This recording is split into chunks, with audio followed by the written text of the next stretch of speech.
Brothers and sisters, one of the great titles of Our Lady is Our Lady of Sorrows. And the Church, in her wisdom over the years, has sought to invoke Our Lady under different titles to invoke the different aspects of her life. Our Lady of Sorrows is a title that tells us that though Our Lady was full of grace and had never sinned, she should certainly experience the effects of other people's sins upon her heart because of the way that she saw her son being treated, the way that she had to wait all her life when Simeon had prophesied to her that a sword would pierce her heart, and that her son would be a contradiction to many. That sword and that word of prophecy about Jesus as a young child, no doubt would have been in her heart all those years where she knew the prophecies of the Messiah, the suffering servant who would come to the Messiah. She, unlike the disciples, unlike so many around her, she really understood the prophecy. She understood the scriptures. She didn't have a false Messiah in her mind. She knew her son. She knew that his path was one of suffering. And this is part of her great generosity of heart to respond so with such vigor and such giving her heart completely to the Lord, to accept the path that he had chosen for her, that she would share with God himself, because her son is God, to share with God in the flesh his sufferings, his trials. God is not far away from us in our trials and our sufferings. When he took flesh, he who never had to suffer in his divinity, willingly out of love, took on our human condition so that we would not feel alone, or that we would have a God who doesn't understand us, who doesn't understand our pain, doesn't understand temptation, that doesn't understand these things. Because in his divinity, God is not tempted. But Christ in his humanity, he was tempted and he didn't sin.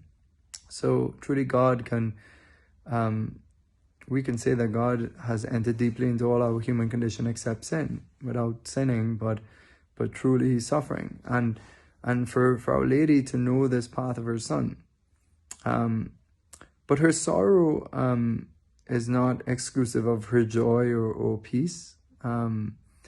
Having peace and sorrow are not mutually exclusive in the Christian tradition.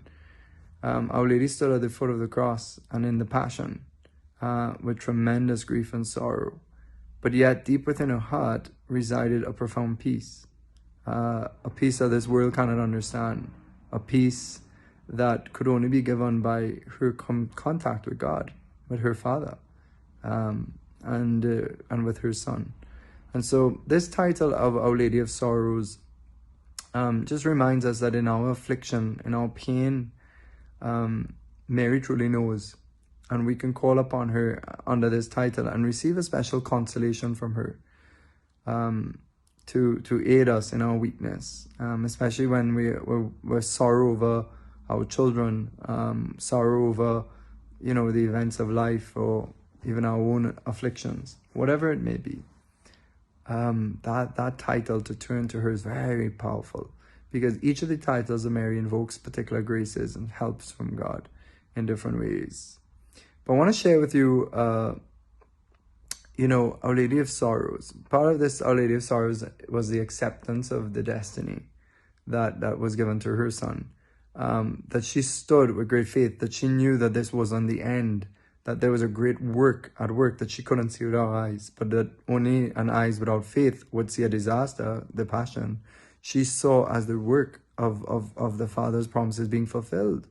And this was something that was very difficult for her to see. On the human level, but with grace and her intellect full of light, full of knowing truth of what was happening, continued to see God's hand at work even when it didn't look like it was at work.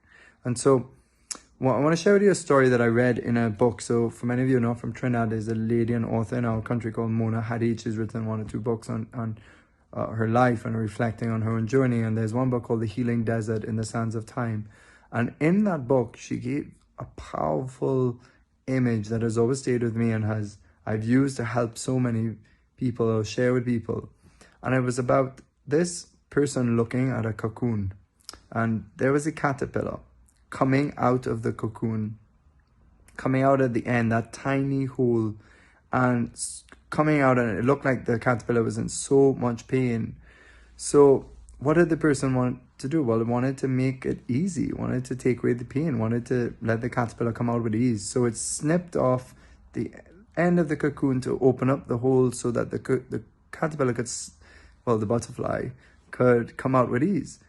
And the butterfly came out much easier, but its wings were puffed up and it was a bit deformed because the person, not aware of the bigger picture, not aware of the necessity of the caterpillar, of the butterfly, needed that small hole, that painful hole to push through so the fluid from its wings, from its body, would go into its wings so it could fly. And so that is a great story. Sometimes we think we want to take away pain from someone, but it might be what is leading to their flying, to their flourishing.